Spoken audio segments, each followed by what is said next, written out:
pointed out Peanut, who by then had left the club and was sitting in the driver's seat of his Range Rover on the street. Surrounded by cars and other pedestrians, eBay sprung into action. eBay stood behind the Range Rover and fired his gun into the driver's side of Peanut's car, and he did not miss. Hidden back by eBay's shots, Peanut slammed his foot on the gas and tried to escape. As Peanut's car flew out of control, it ran into a pedestrian who was thrown into the air and landed feet away, wrapped around a pole.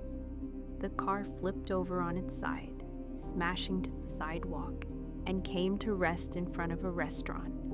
The pedestrian, Johann Kamitz, was a film director who had just come to New York, and at the moment eBay pulled the trigger, Johann Kamitz was standing nearby on the sidewalk, talking to a girl that he had just met. He could never have known it, but that would be the last conversation of his life. He died in the hospital. Peanut was pronounced dead on the scene. In just 2 months, World and eBay had executed 4 people. But the killing did not stop there, because back when eBay skipped up and shot Daryl Baum in the head, World and the CMB made an enemy of another potential threat, and that was Daryl Baum's brother, Tyrone Baum. Tyrone Baum was in jail when Daryl Baum was murdered by the CMB, and when Tyrone Baum got out of jail in 2003, he wanted revenge. World learned about that and dealt with it in the usual way. Tyrone Baum had to die, and with that order, the CMB knew what to do. Tyrone Baum was to be killed on sight. On July 25, 2003, members of the CMB spotted Tyrone Baum working at a construction site in Bed-Stuy. At about 3:30 in the afternoon, CMB members drove Boo, World's other shooter, to take care of business. Boo got out of the car, walked up to Tyrone Baum, and without a word, shot him in the head. And in the chaos that followed, Boo returned to the getaway car and sped away as Tyrone Baum lay in a pool of blood, still wearing his orange construction vest. 6 murders in 6 years on behalf of the CMB, all ordered by World and carried out. 4 of them carried out by eBay with precision. eBay committed murder with such precision that other gangsters started to take notice. In the drug world, a good hitman is hard to find, and news of eBay's skill traveled fast. So in 2001, when an infamous gangster from Queens wanted someone dead, eBay was approached to do the hit. He agreed to join a team of men who were assembled to execute a rival of this Queens gangster. eBay was promised money for his work. On October 28, 2001, a hit team drove to a sports bar in Queens where the victim had been spotted. They waited for him outside of the bar, and when he came out, the hit team went to work. eBay and the others jumped out of the car and executed the victim, and then they drove away. eBay was paid about $5,000 for that murder. The body of the victim, 33-year-old Troy Singleton, was riddled with bullets. He was rushed to the hospital where he was pronounced dead. You might be asking yourself, how did World and eBay and the CMB get away with murder for so long? One very powerful way was fear. Fear was as important as cash in the business of the CMB. People knew the consequences of messing with them. They learned that lesson all the way back in 1994 when Teresa Gregory, a girl who grew up in Lafayette Gardens, decided to testify in court against a member of the CMB. This CMB member had shot a girl in the courtyard of Lafayette Gardens, and Teresa Gregory had witnessed the murder. The CMB member was arrested and charged with murder. Teresa Gregory testified at the trial of that CMB member, and he was convicted. Time passed, but World did not forget.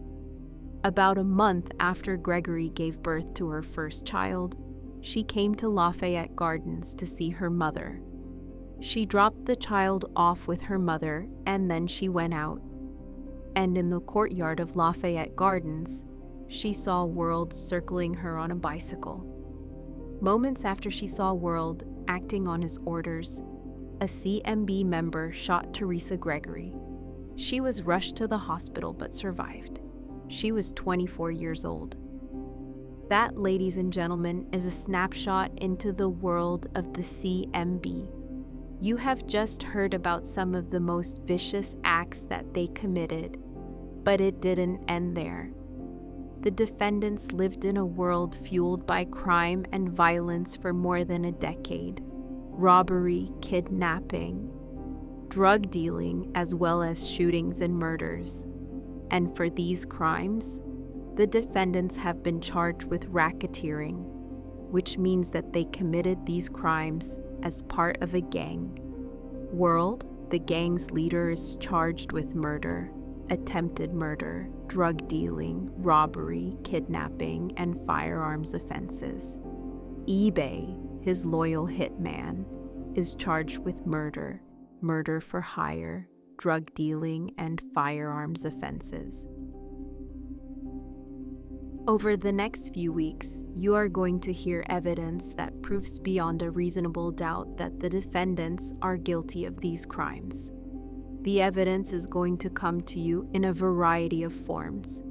First, you are going to have a chance to hear from members of the gang, people that were part of CMB, who will take the stand and tell you what it was like to work for World. They will tell you about the crimes they committed for him and the CMB, and they are all criminals who have committed all kinds of crime, murder, drug dealings, shootings, frauds, you name it. These witnesses have pleaded guilty to their crimes and their involvement with World and the CMB, and they will be testifying pursuant to a cooperation agreement with the government in hopes that by testifying, they will receive a more lenient sentence. Scrutinize their testimony closely, but keep in mind that at the end of the trial, you are not going to be asked to decide whether or not you like these witnesses. You are going to be asked to decide whether you believe them. And when you hear their testimony and see how it is supported by all of the other evidence in the case, the answer will be yes, you do. Their testimony will be supported by each other and by all of the other evidence. You will hear evidence about the murders. You are going to see photographs of crime scenes, autopsy reports from the medical examiner, ballistics evidence. You are going to hear from law enforcement officers who responded and other witnesses who were there. You will hear about drugs and guns seized from CMB's stash houses. You will see phone evidence. You are going to see an AK-47 that was seized after law enforcement interrupted a kidnapping and robbery committed by World and his crew. Ladies and gentlemen, over the next few weeks, you will enter the world of Damion Hardy, a world of drugs, violence, and ruthless acts of mayhem committed by him and by eBay. And at the end of the trial, I am confident that you will return the only verdicts that the evidence overwhelmingly supports, and that is a verdict of guilty for both defendants.